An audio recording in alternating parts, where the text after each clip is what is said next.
오늘 우리에게 주시는 하나님의 말씀은 사도행전 17장 11절과 12절입니다.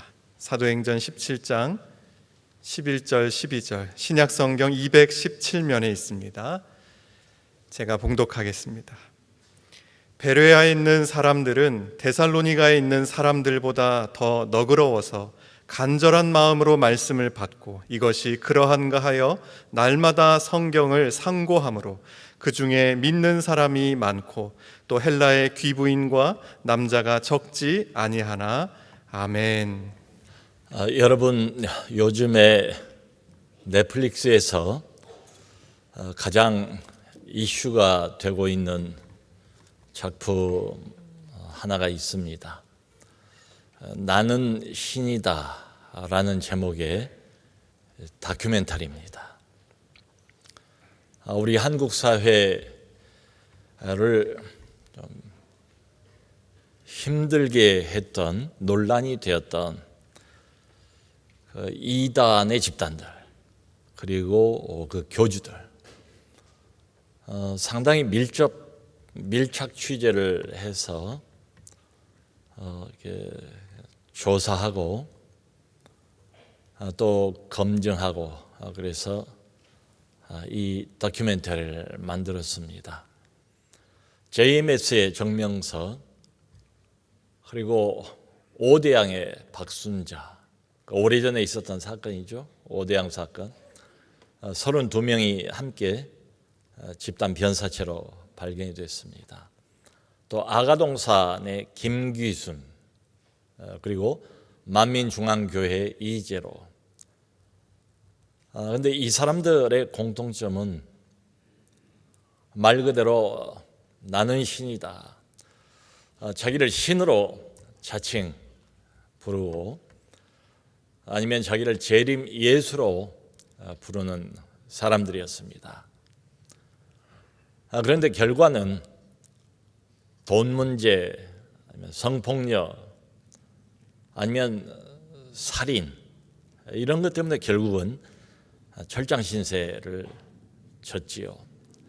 안 그러면 비극적인 집단 죽음으로 아주 불행한 결말을 맞이했던 집단입니다. 이런 이단의 문제들을 좀 정확하게 늘 조사하고 도움을 주는 현대 종교문제연구소라는 단체가 있습니다.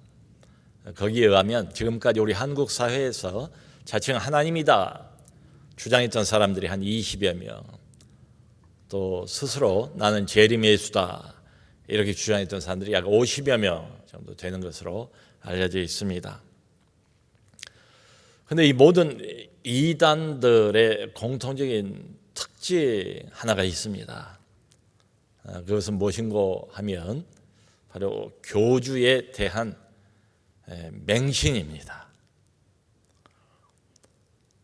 이 사람을 말 그대로 신으로 아니면 재림 예수로 믿는 거예요. 그러다 보니까 온갖 인권유린, 육체적인 또는 성적인 이런 폭력 학대, 그럼에도 불구하고 거부하지 못합니다. 저항하지도 못합니다. 왜냐하면 이분은 사람이 아니니까요. 이분은 신이니까. 이분은 그야말로 육신을 입고 다시 이 땅에 태어난 메시아니까 말이죠. 그걸 굳게 믿어요. 그러니까 교주의 말씀이 곧 하나님의 말씀이 됩니다. 자, 이러다 보니까 온갖 있어서는 안 되는 일들이 그때부터 벌어지기 시작하는 거죠. 교주는 그 집단 안에서는 말 그대로 신입니다. 신으로 받아들여져요. 그러므로 신적인 권력을 행사합니다. 신이 못하는 게 뭐가 있겠어요? 뭐든지 하고 싶은 대로 마음대로 합니다. 참 이런 걸 생각을 해보면 우리도 믿는 사람들 아닙니까? 믿음이 얼마나 중요합니까? 근데 이 믿음이라는 것은 양날의 검과 같지 않은가? 진정한 하나님을 향한 진정한 믿음은 참 큰 선물이죠. 너무 고귀한 것이죠. 가치 있는 것이죠. 그런데 이 믿음이라는 게 잘못되면 맹신이 되어버리고 맹종이 되어버립니다. 여러분, 이 이단에 빠진 사람들이 다 무식한 사람들만이 아니에요. 못 배운 사람들만 이단에 빠지는 게 결코 아닙니다.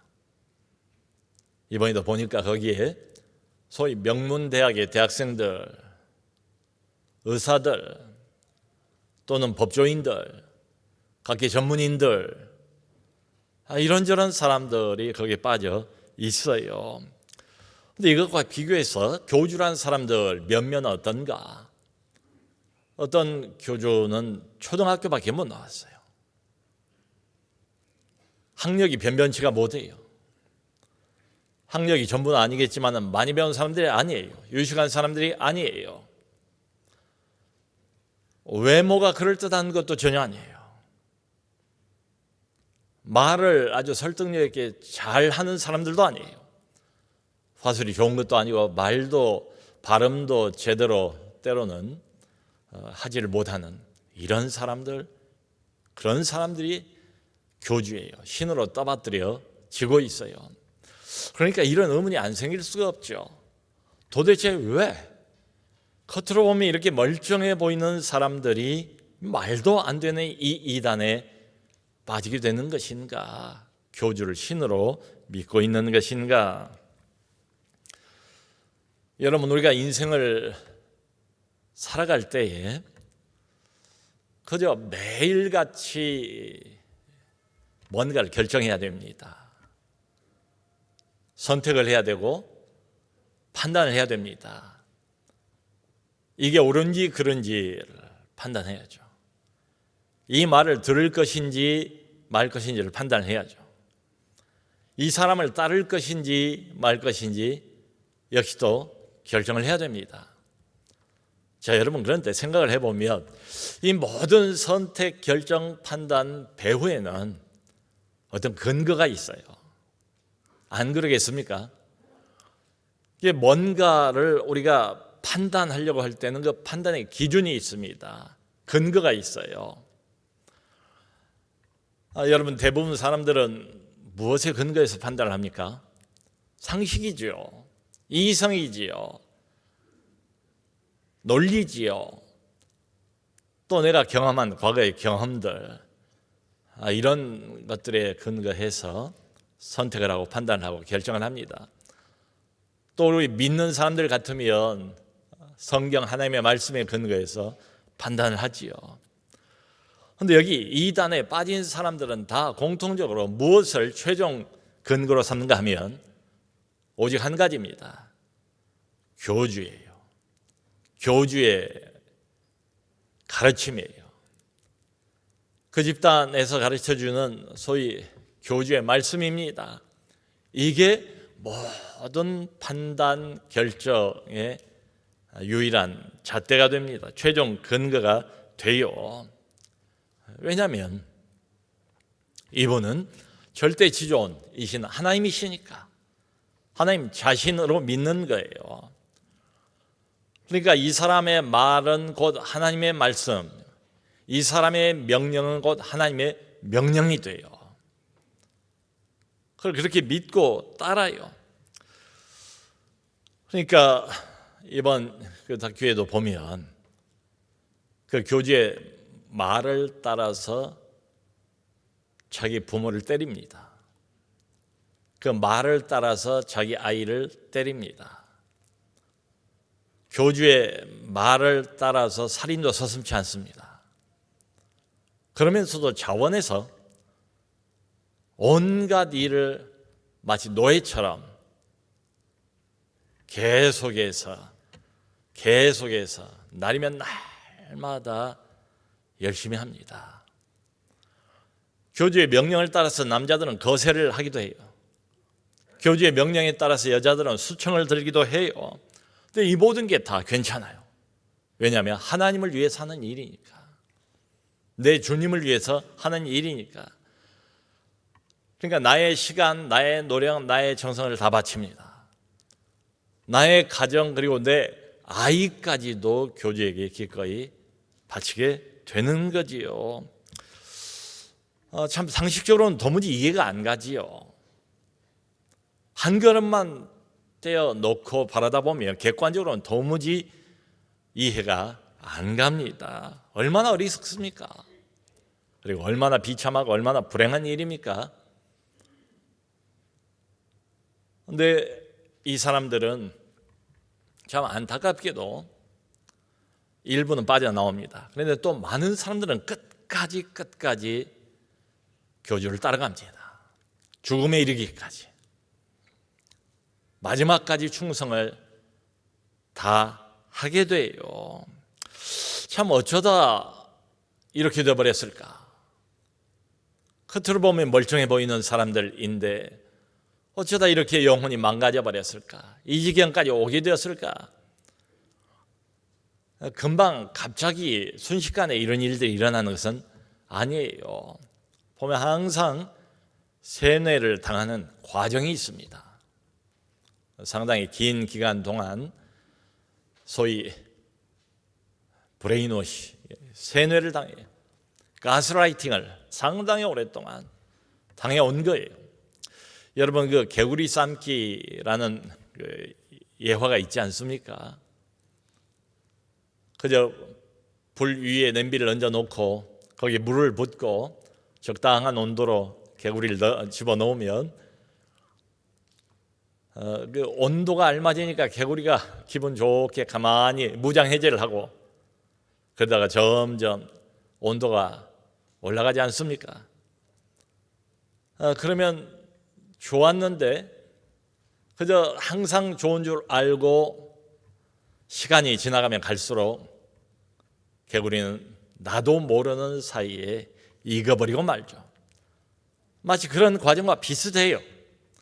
그러니까 이 모든 이단 집단들의 특징은 뭔가 하면 폐쇄 집단이에요.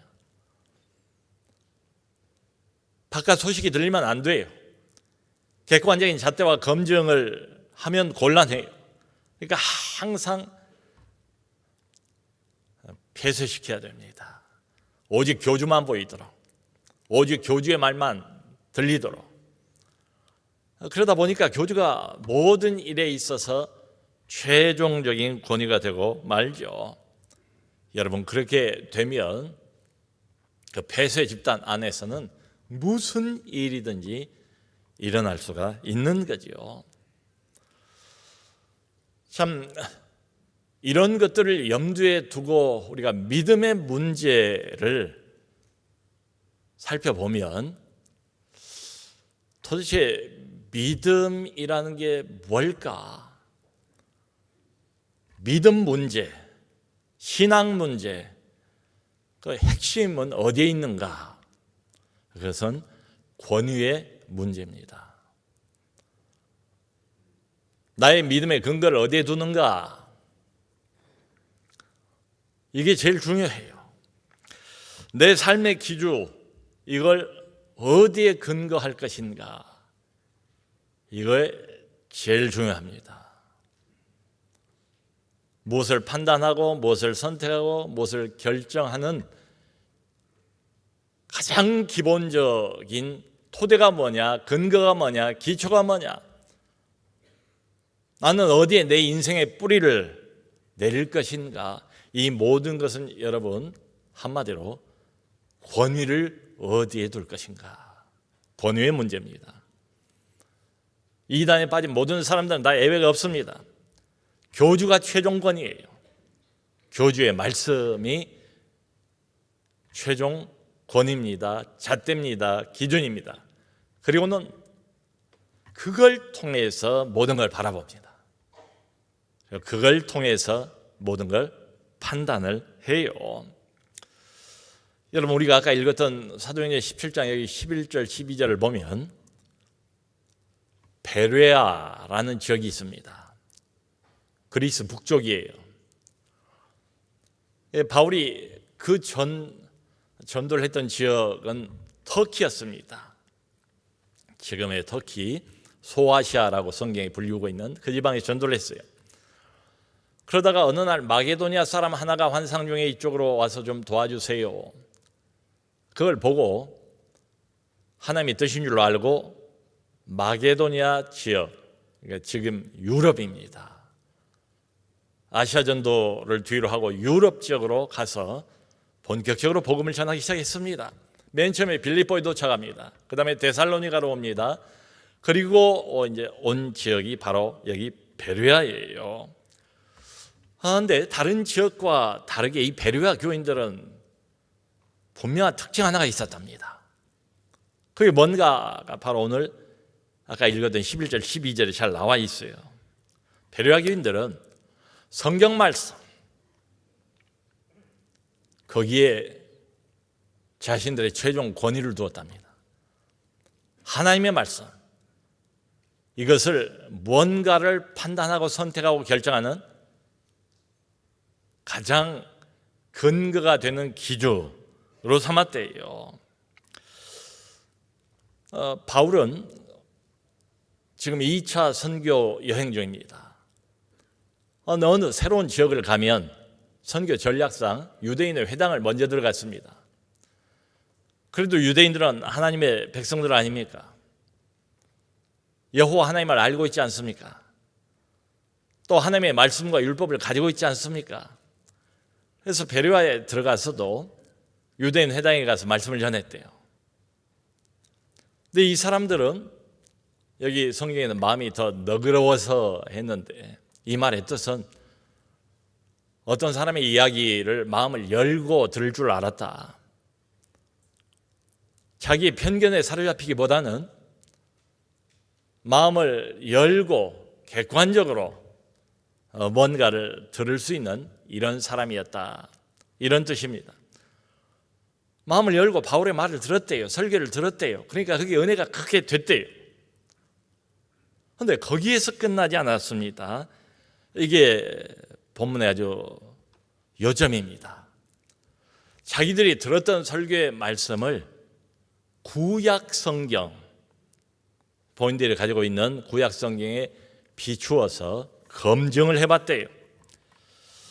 여기 11절 뒷부분을 보면 이 베레아 사람들의 특징이 이겁니다. 성경을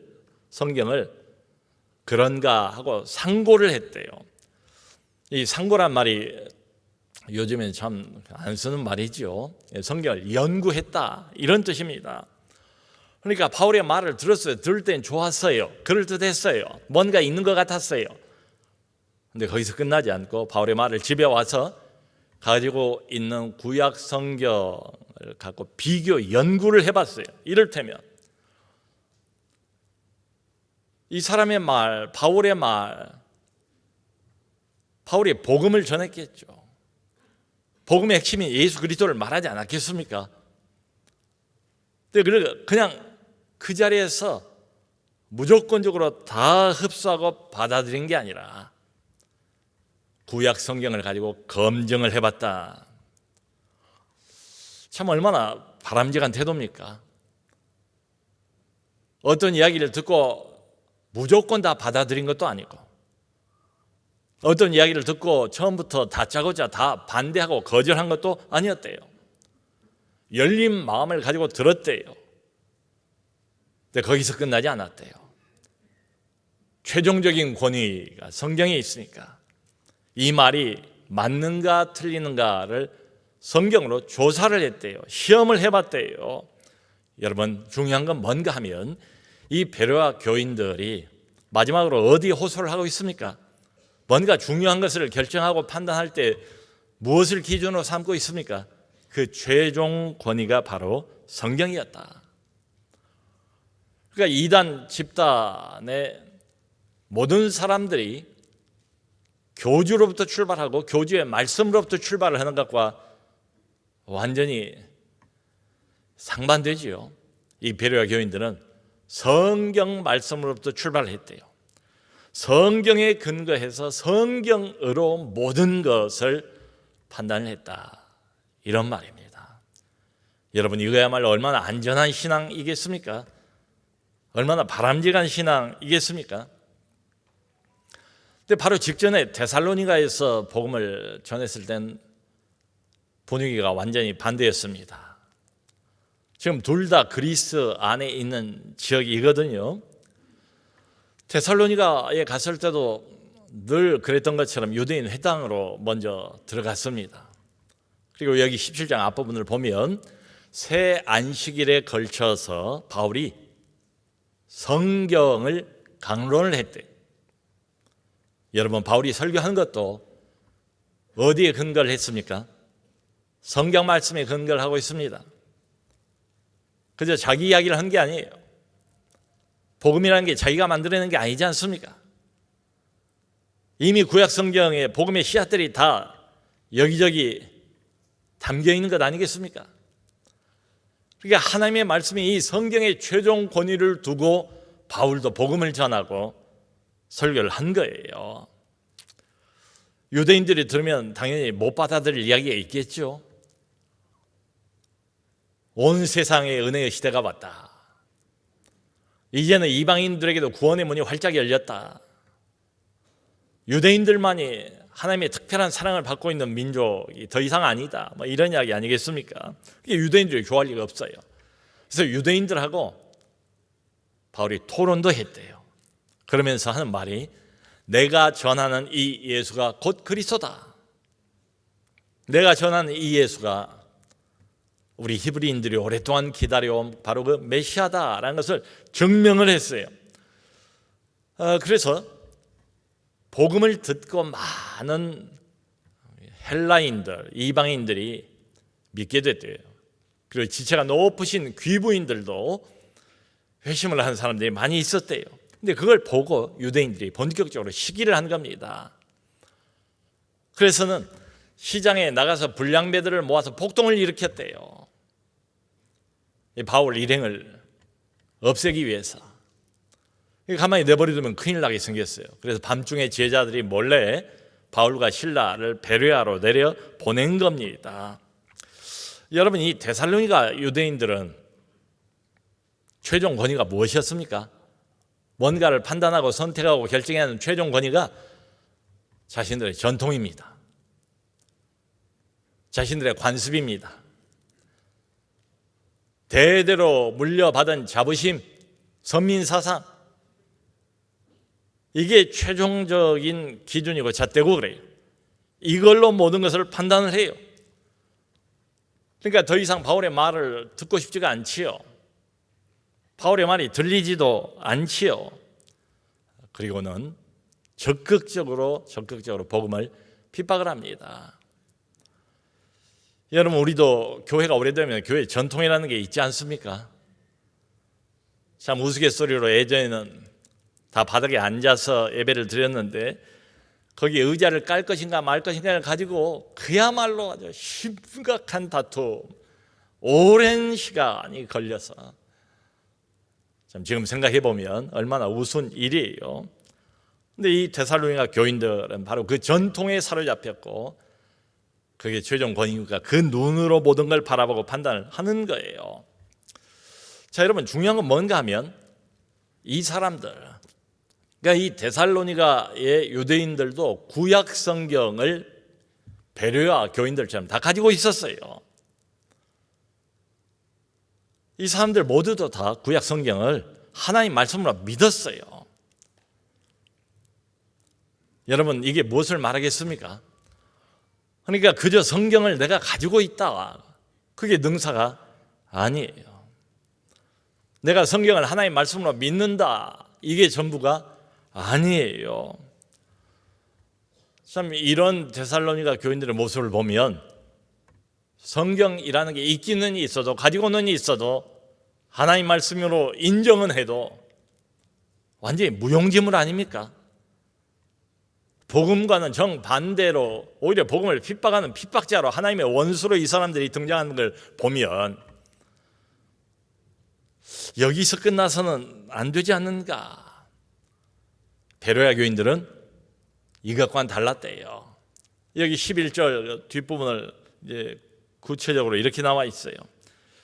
바울의 말을 듣고 이것이 그러한가 하고 성경을 상고를 했다는 거예요. 연구를 했다는 거예요. 바울의 말이 과연 사실인지를 알아보기 위해서 어디로 달려갔는가, 무엇을 들춰봤는가 하면 바로 성경을 들춰보고 성경을 진지하게 연구를 했다, 이런 소리입니다. 그러니까 한마디로 이 베레아 교인들의 본받을 만한 점, 장점은 뭔가 하면 듣는 데서 그치지 않았다. 은혜 한번 받는 데서 그치지 않았다. 바울의 말이 구약 성경과 맞는지 스스로 성경 여기저기를 들춰보고 비교를 해보고 검토를 해보고 시험을 해보고 조사를 해보고 할 수 있는 모든 걸 다 했다. 예를 들면 이사야 선지자의 예언이 있는데, 스가랴 선지자의 메시아에 관한 예언이 있는데, 저 바울이라는 사람이 했던 그 말에 나오는 인물인 예수라는 이 인물과 과연 선지자들의 말이 일치가 되는지 이걸 살펴보고 검토했다, 이런 뜻입니다. 성도 여러분, 우리가 잘 듣는 게 중요합니다. 그래서 우리가 교회에 나와서 예배 드리고 또 설교도 듣고 이러는 거 아니겠습니까? 근데 그게 전부는 아니에요. 한 걸음 더 나가야 됩니다. 여기 베레아 교인들처럼 스스로 성경을 읽고 연구할 필요가 있다. 큐티도 매일 성경으로 하고 성경 공부도 하고 성경 연구도 하고. 여러분, 이제 봄이 됐으니까 우리 아이들 아마 학교에서 현장 체험 학습이라는 걸 나갈 것 같아요.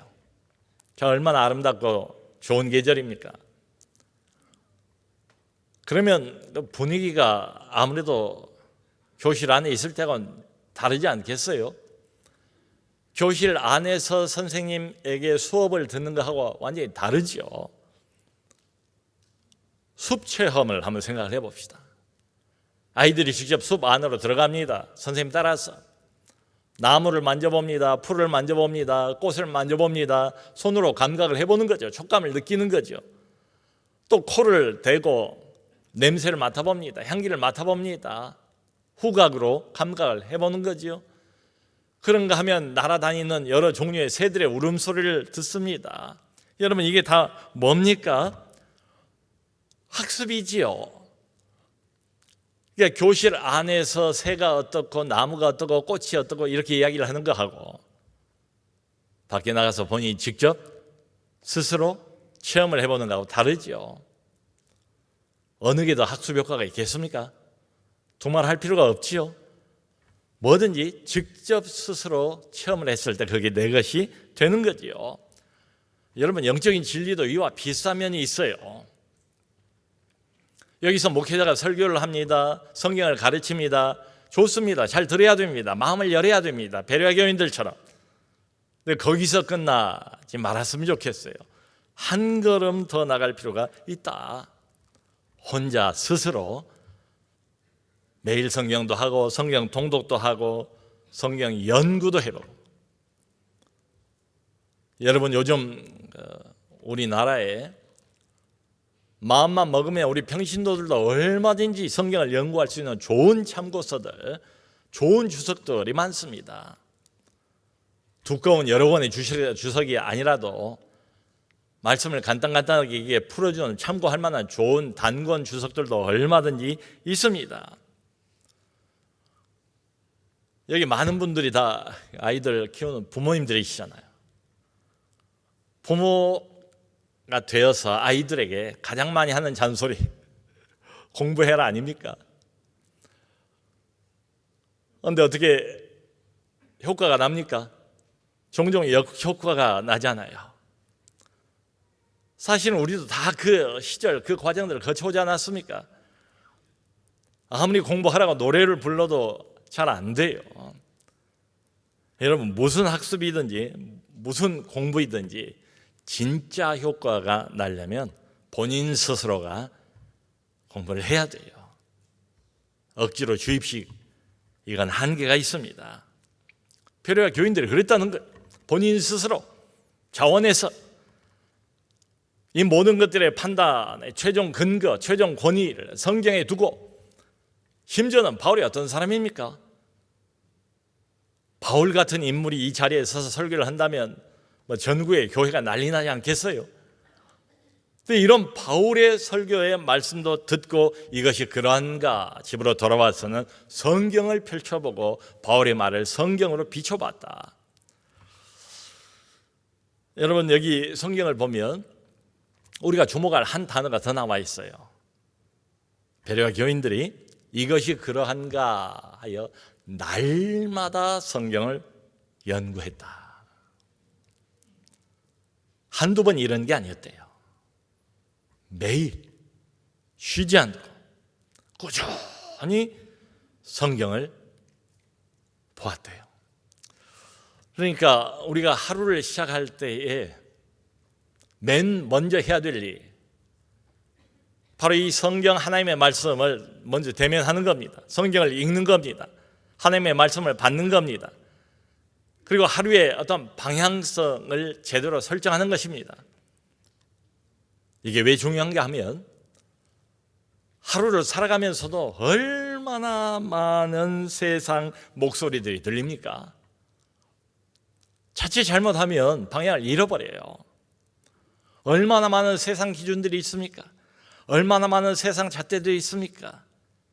여기서는 이 이야기를 하고 저기서는 저게 맞다고 하고 자칫 잘못하면 방향을 잃어버립니다. 흔들리기가 쉽습니다. 그러면 매일매일 그저 며칠 몇 번이 아니고 베레아 교인들처럼 날마다 성경을 우리 인생의 잣대로 기준으로 세우고 성경을 최종 권위로 삼고 그 하나님의 말씀으로 하루의 방향성을 설정하는 일 대단히 중요하죠. 성도 여러분, 만일에 스스로는 혼자서는 아무것도 못한다, 그건 어린아이죠. 영적으로 생각을 해보면 진리 문제에 대해서 늘 누군가를 의존할 수밖에 없다. 그것은 아직 미숙한 단계에 놓여 있는 거죠. 영적 리더의 말에 귀를 기울이고 마음을 열고 베레아 교인들처럼 잘 들어주고 아주 기본적인 자세입니다. 바람직한 자세입니다. 근데 그거 말고 항상 누군가를 의존해야만 되는 그런 상황이라면 그건 영적으로 미숙한 거죠. 스스로 조금 더 서가지를 못한다, 건강하지 못한 거죠. 염려가 되는 영적 상황이죠. 위험할 수도 있죠. 바로 이런 틈을 타고 이단이 침투하고 거짓 교사가 들어오기 마련이니까 말이죠. 성도 여러분, 어떤 사람도 우리 인생의 최종적인 기준이 될 수 없습니다. 교주는 말할 것도 없고요. 이 앞에 서 있는 목회자도 영적인 리더라고는 하지만 하나님 말씀에 근거해서 정확하게 말씀을 분별해서 그 말씀의 의미를 바로 해석해서 바로 전달을 했을 때만 리더가 되는 것이지, 만일에 제가 성경하고는 다른 이야기를 하면 그것을 지적해 줘야 할 사람은 바로 성도님들이세요. 목사님, 우리가 최종 권위로 삼고 있는 하나님의 말씀인 성경이 그렇게 말하고 있지 않지 않습니까? 성경이 말하는 것은 이것 아닙니까? 라고 오히려 저를 깨우쳐 주셔야 할 분은 바로 우리 성도님들이세요. 사람은 우리 영혼의 최종 권위를 가질 수 없습니다. 어떤 사람도, 어떤 리더도. 여러분, 진리 문제에 있어서 최종적인 권위를 갖는 것은 오직 한 가지, 하나님의 말씀인 성경입니다. 그러면 우리 신앙의 처음부터 목소리를 높이고 우리 신앙의 마지막까지 목소리를 낼 수 있는 최종적인 권위는 바로 성경입니다. 그러므로 우리 성도 여러분, 성경을 읽으세요. 매일 읽으세요. 베레아 교인들처럼 이것이 그러한가 성경을 공부하세요. 성경을 연구하세요. 그래서 하나님이 우리에게 주신 인생의 가장 든든한 기반이 되는 이 성경, 우리 인생을 매일같이 실제적으로 앞장서서 바른 길로 끌어가는 최종 권위가 되는 이 하나님의 말씀인 성경, 이 성경의 기반 위에서 믿음이 든든히 세워져 가는 우리 모두가 될 수 있기를 주님의 이름으로 축원합니다.